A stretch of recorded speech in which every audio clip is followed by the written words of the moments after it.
Attention first responders, ready for a new challenge? You can turn your leadership skills into deliciousness by becoming a Firehouse Subs restaurant owner. First responders will receive a $100,000 cash incentive to help open their restaurant. Continue serving after service. Visit firehousesubsfranchising.com today. Breathing in diesel exhaust fumes is like walking into a fire without a mask. Over time, those toxins lead to cancer. Protect yourself with Magnegrip, the easiest, most reliable exhaust removal system that features a true 100% seal to eliminate diesel exhaust fumes. To get free grant assistance, visit Magnegrip.com.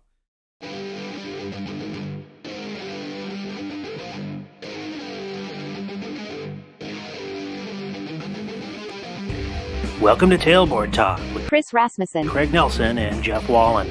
Every month we explore different topics of interest to you, our cohorts in fire and emergency services. So whether you sit back and listen, sound off on the message board, or call in live to be part of the conversation, we welcome you to join us in our mission to improve the fire service for those we serve and those we serve beside. Now coming to you live from the Great White North, this is Tailboard Talk on Fire Engineering Talk Radio.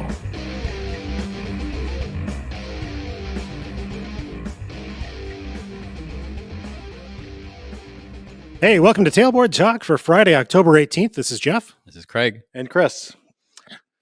Yeah, and it's dry, and it's warm, even though it's fall here in the Great White North, anticipating the whiteness that is yet to come. Yeah, I mean, it's been an unusual year. I'm guessing across the whole country, but a lot of rains in the beginning of the year, and now hasn't rained for a month and a half or so. So yeah, been very low precipitation, and the current weather pattern has storms chasing up the east coast in succession of each other and acts like a block on our weather pattern. So right, everything stays dry the way that it is right now. I'm sure they'd be willing to share some moisture with us. I'm guessing. Yeah, right now. Have any to spare? Right. So yeah, it's not your typical October around here. It's 80 degrees. We're going to be 80 degrees, 70s, 80s, and For mid-October, that's pretty awesome. yeah, Yep, crazy. Does mean that every beat truck that goes by and every grain hauler puts up a cloud of dust that lasts for about 5 minutes. right. If we can just keep this going until February, March, yeah. Yeah, that'd be perfect. So how you guys been? Everybody been good? Yeah. You don't want to talk about personal stuff at all, or? Oh, I've got personal problems. Have my whole life. I'm struggling with those. I know. All right. It's okay to seek help. It's not a weakness. It's not a sign of weakness. So that's good. We'll be the judge of that. I didn't need help, I didn't think, but it turns out I do. No, I think of this time of year, and I remember early in my career, you'd get kind of to October, November, and it was year end, and a lot of the crew objectives were done for the year: inspections, hydrants, training hours, a lot of that. You might have a little bit left, but it was like a little bit slower pace that you always looked forward to. And I reflect on that now because it's kind of changed. We're in full swing. We're doing live burn training this week with our neighboring departments, and that's been going very well. But it's just kind of crazy how years ago we wouldn't be doing that kind of stuff this time of year. It'd have been kind of, okay, we got everything done, we're good, we're easing in, but there's just more and more stuff we do every year. So now the year is pretty packed all the way around. Yeah, it is full. We're opening up a new fire station, so we're hustling on those things, trying to get an academy done. Yeah, we have get those crews and people assigned, and every time you turn around, there's those target solutions things pop up all the time. Try to weasel that in sometime in between buying recliners and beds for stations, and trying to get the shift straight. We've had some shift transfers, at the beginning of the year here to even things out. So trying to make everybody happy. So yeah, I used to also enjoy October, November, December football season, right? Got to watch a little football, and still look forward to that lull around Thanksgiving and between Christmas and New Year's. They still mostly there? I don't think so. Oh, dang it. I don't think so. It's kind of funny, yeah, because and part of it is we do our EMT research earlier now. We always used to wait until the month they were due. And it turns out if anything goes wrong, that's really not a good way to do it. So now we do them. We try to have them all done by December 31st each year. So we have some months cushion there. Mhm. If there's an issue, Right. if somebody needs hours, whatever it may be, we've got time to fix it without it being panic mode. But I was just, again, looking at the schedule. Like you said, we have a recruit class that's been in full bore for the last few months, and they'll be graduating here in a few weeks. We have our annual facilities training hours. That's part of the live burn stuff, and our mutual aid partners training together, same thing. But to the point where we're running out of training captains. I ended up out on the training ground today. You came out of the office? Yeah. Guest appearance? Did the light burn your skin? Someone got hired or fired? What happened there? I just let you guys run through your stuff. Let it roll off. Chief to chief, You got 1,000 donut jokes, but you're not a cop. So Yeah. let it go with that. But yeah, to the point where we're still that busy in October. That's kind of what hit me is, yeah. And then we've got enhanced EMS skills this week and next week. And it just, On top of that, Craig and I sat through some interviews in the last week Yeah. for the next recruit class that starts in February, January. Yeah. I don't remember now. So the old days where we do one class or two a year, and now it's just constant. We're getting, it just keeps rolling. Anybody from big departments listening to this is going, whatever. We shut a fire station we've down. been doing this for years. Shut a station down because we were remodeling it. Yeah. Actually, so that, we had to do some reorganization there.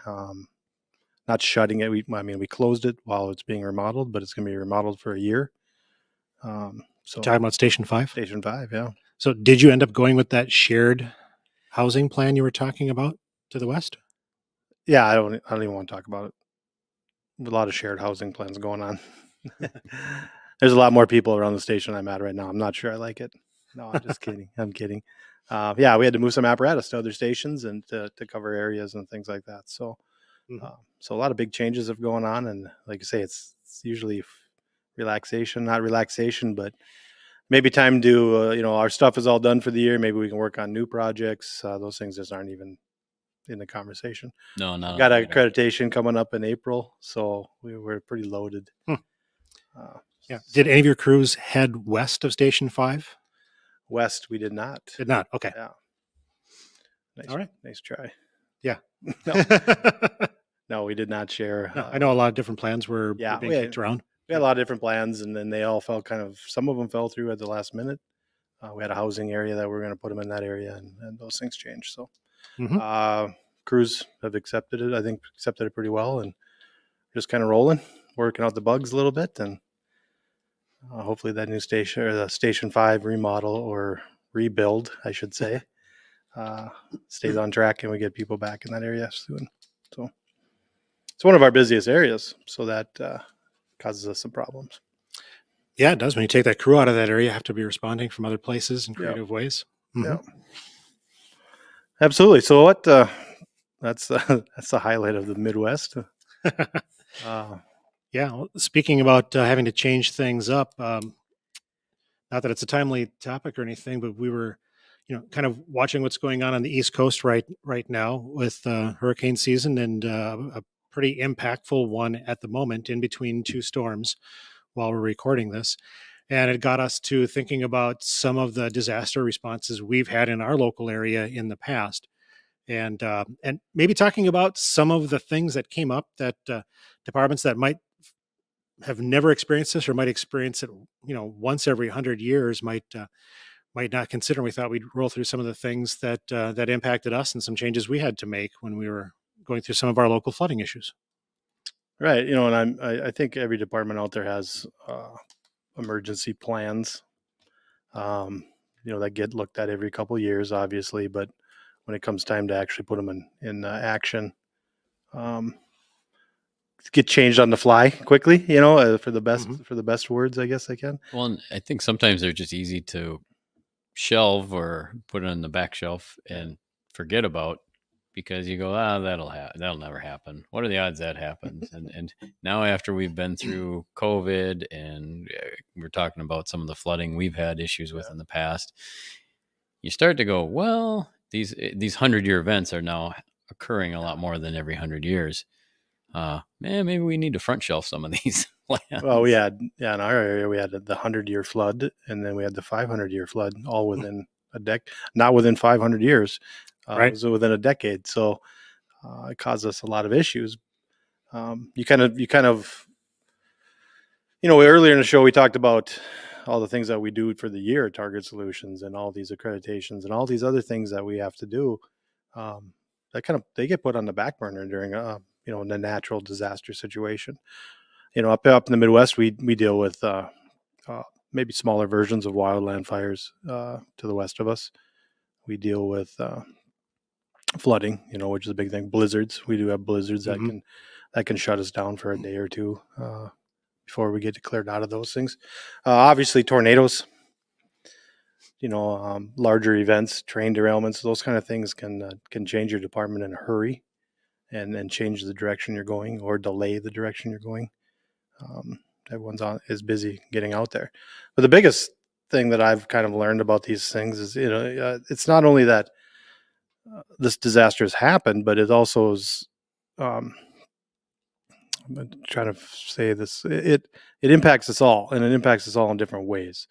So you have firefighters, we have 140 some firefighters on our department, but they have houses and stuff that are involved in the affected areas. Mm-hmm. So, family, we always talk about family, and now we're saying get to work. It's difficult. So you have to, as an organization, have to start looking at how you're going to deploy people. What can we do to help these people on top of helping the rest of the people? So it's one of those where we're not experts on hurricanes, which are part of the problems that are happening now. There are wildfires out west. Actually, western North Dakota has some pretty big wildfires going right now. So there are a lot of crews out there working on those. But there's some similarities in what they do to your staffing, your scheduling. A lot of those things kind of puts them in a hyperdrive. Right. It's not even, we have not been approached that I'm aware of to head southeast. But we were approached to head west for some fires. So that, that could drop your staffing down pretty quick if you send a crew or two out. A couple of years ago, we were out, Fargo Fire was out in Oregon, helping them out a little bit. So that took a crew, 4 or 5 people out of rotation for a good week or so, or longer than that even. Yeah. So, it's those kind of things, even though it's happening down in those areas and not happening in us currently, we are affected. Also, we want to send people down there to help the best we can. So when you guys in Fargo were experiencing the flooding, did you see any of the missions you were responsible for change during the flood events? So did you start providing services you wouldn't normally have been providing, which then impacted your day-to-day calls and staffing and so forth? So, a lot of things, Jeff. A lot of things changed, on the fly, and you just got phone calls sometimes and you had to go take care of things. But yeah, we don't, day to day, we don't throw sandbags.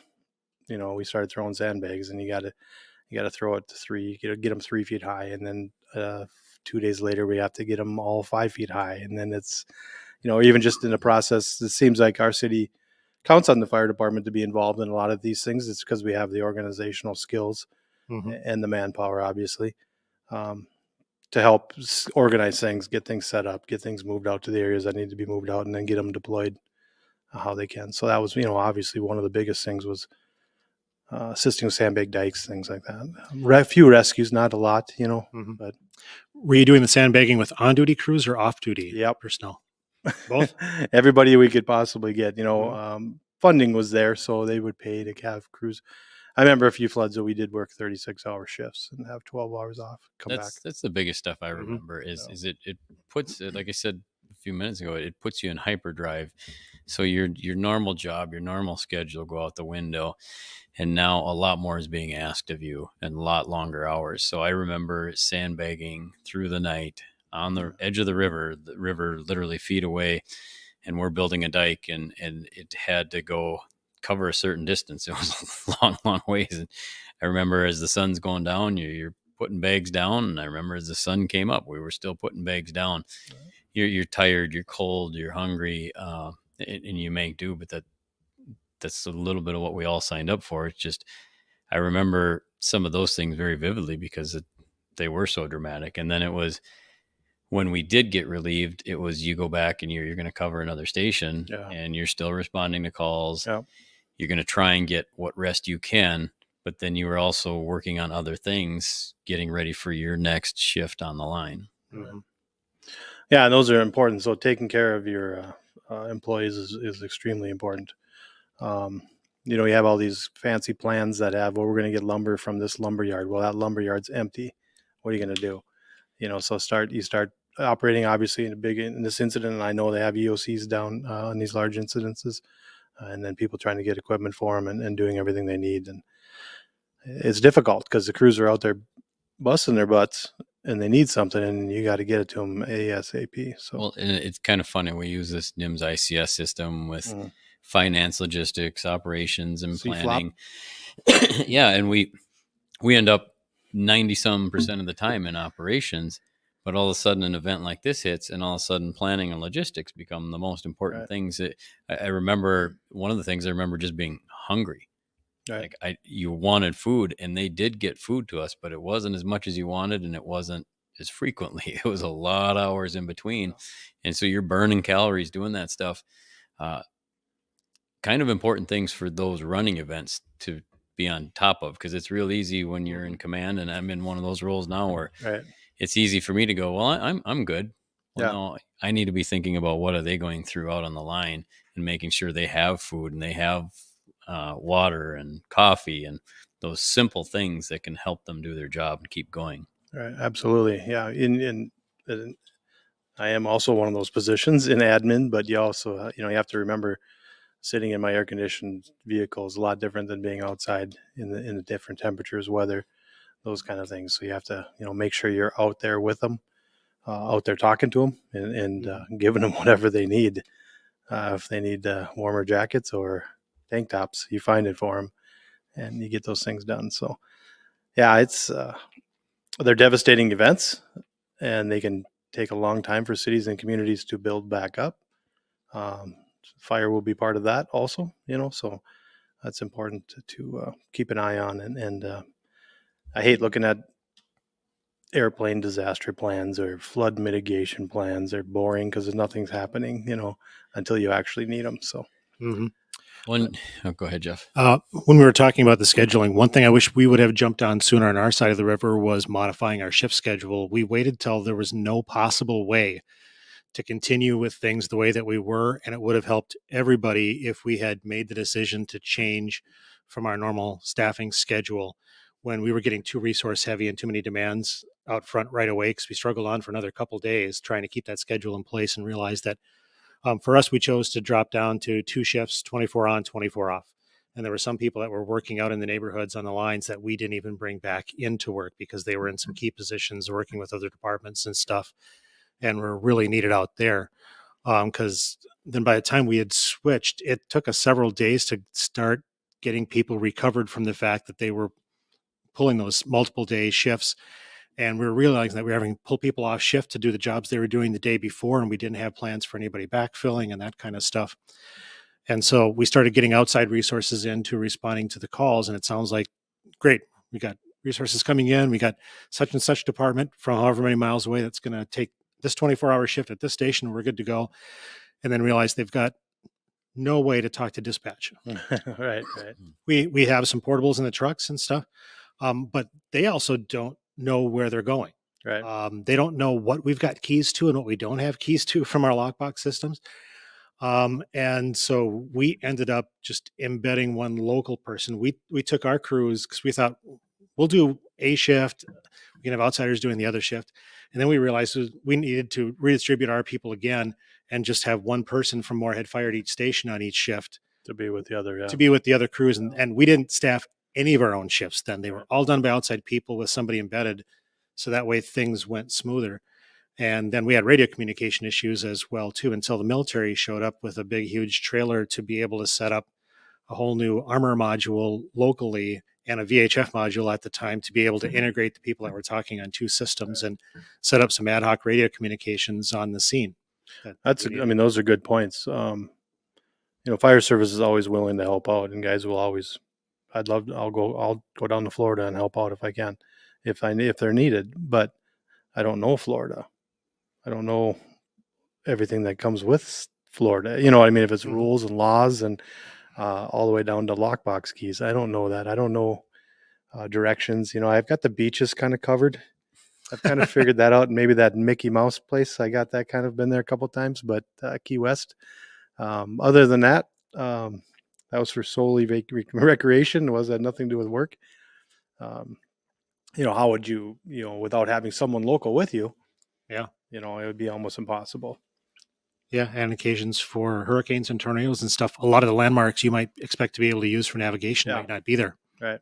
And that makes it even more challenging. Assuming cell phone coverage stays up, assuming GPSs are still active.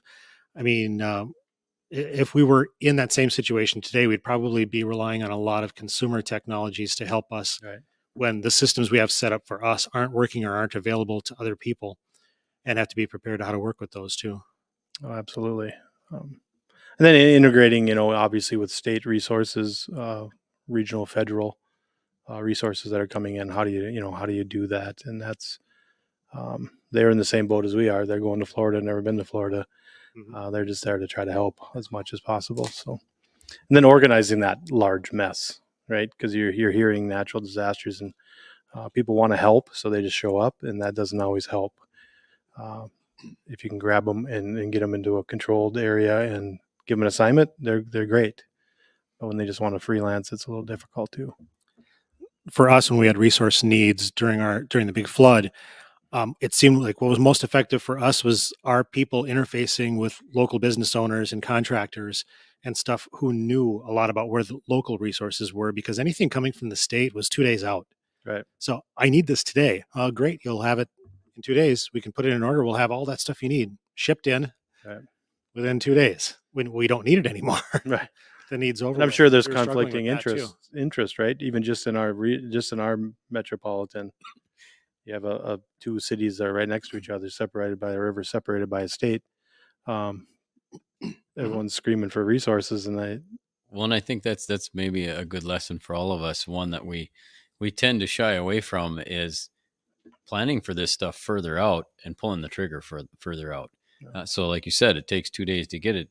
Well, yeah, we don't know what it's going to do in 2 days, but we have a pretty darn good idea. Right. But I think even as a society, maybe as a fire service, we tend to try to think positive on it. Well, it's probably won't get too much worse. Right. Let's plan for it. Let's have the resources there, because we can always send them back. Right. And so I think that's one of those things that I know myself personally I could improve on is, no, you got to pull the trigger sooner so you have that stuff there.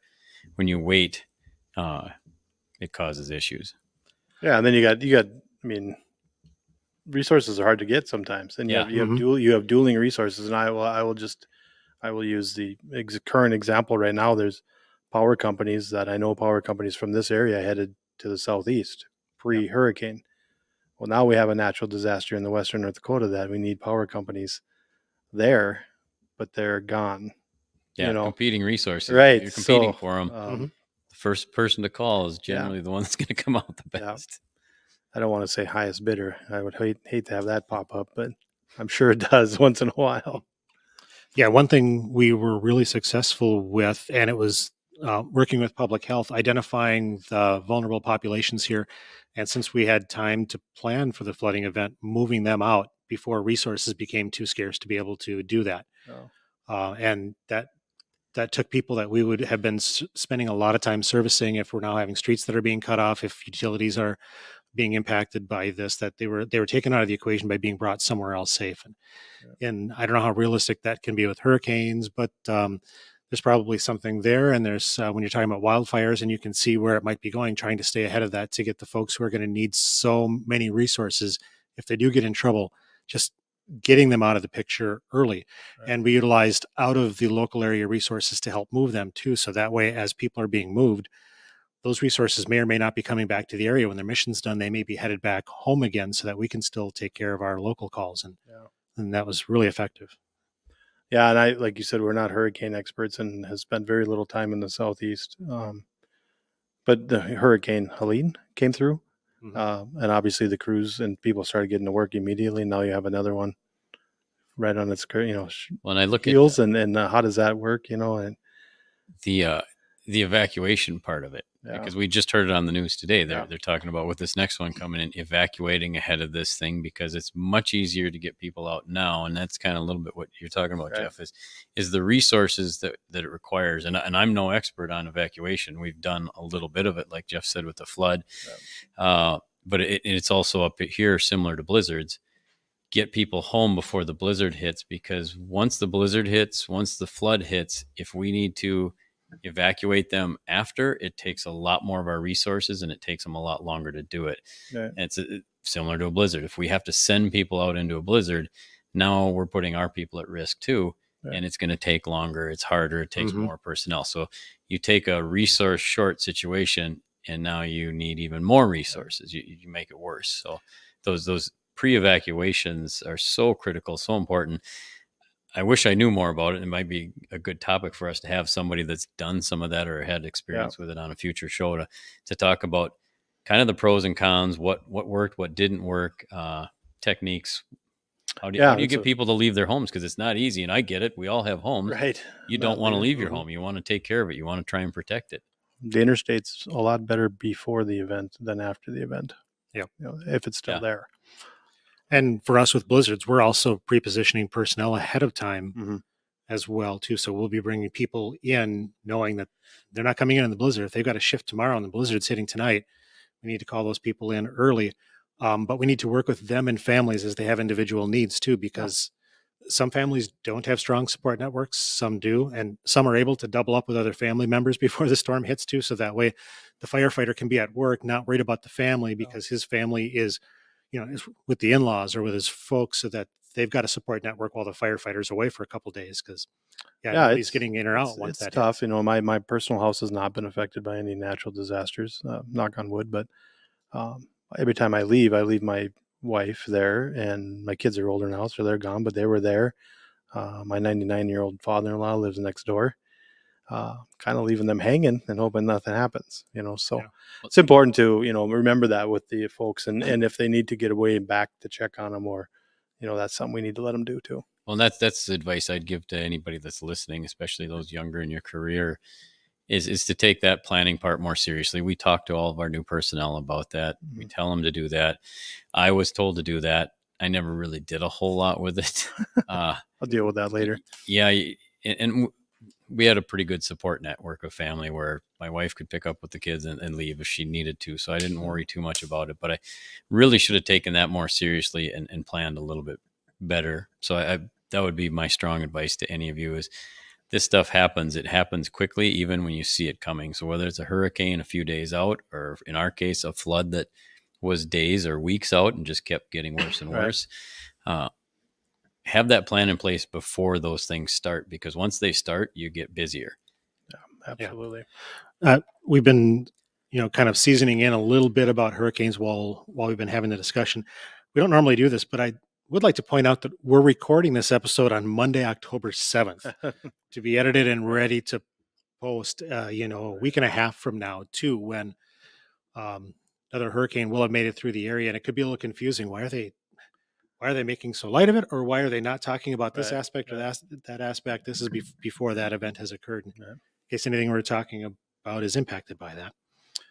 Oh, absolutely. That's the problem with this show. But obviously we're just generally talking about natural disasters in your area. Yeah. And it could be, obviously that area, or it could be other areas in the country. But just kind of the biggest thing is to start making sure your plans are up to date. And by no means are we bashing anybody. Would not want to be in their shoes right now down there. They're working their butts off and they're doing a great job. But get your plans organized, review your plans, even if you're in Fargo, North Dakota, where we don't have a lot of natural disasters. Check them out, make sure you're keeping an eye on them. Checking your resources, making sure. I know the last plan I had, they had a fire chief in there that hasn't been chief for 10 years, was listed in the plan. It's like, oh, that didn't work out. We have been looking at that one. Did you call that chief back? Yeah, I called him. So, those kind of things, all I can do is recommend to take care of your people during this process. Make sure you're giving them everything they need out there to help. Obviously, looking out for your community the best you can. Work closely with other agencies that have help available. You might have to hold their hand through some things, but they come with resources, much needed resources, hopefully. But the biggest thing I would say is plan ahead. Yeah. We've got the time. Right now, there are some. They're recovering from the first hurricane, and now the next one is coming down the pipeline. If you're not in that situation right now, if you're a line firefighter, you're in operations, you should be planning for this. What happens when you get thrown into this? So we just talked about your family, your house. Do you have plans to be able to leave it on short notice and go to work? And where are they going to go? What are they going to do? But also for yourself with whatever ICS system you use, whether it's NIMS ICS or it's Blue Card or whatever you use, that you're comfortable and you understand the terminology, because when these things happen, you're not just working with your own agency. You will be working with many other agencies, and it won't just be at a local level. It'll be a local, county, state, and federal levels. And you need to be able to function up or down that pathway with ICS. And so if you don't understand it now is the time to study. Now is the time to ask questions and learn it so you're comfortable and you're familiar with it. Because when the disaster hits, that's not the time to learn it.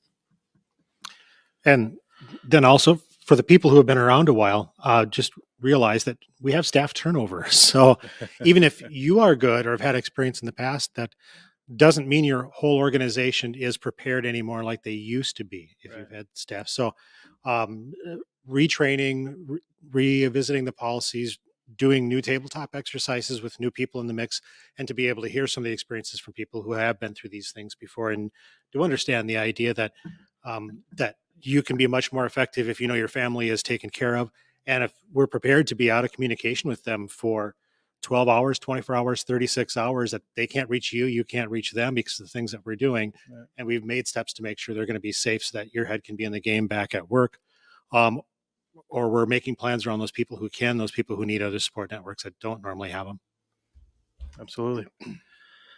Yeah, I think it was just a quick chat about preparedness, and we can, obviously discuss response later. If we hear some stuff, and I know everyone down there is doing a great job, and it's a very large affected area. I mean, all the way up the East Coast is being affected. So.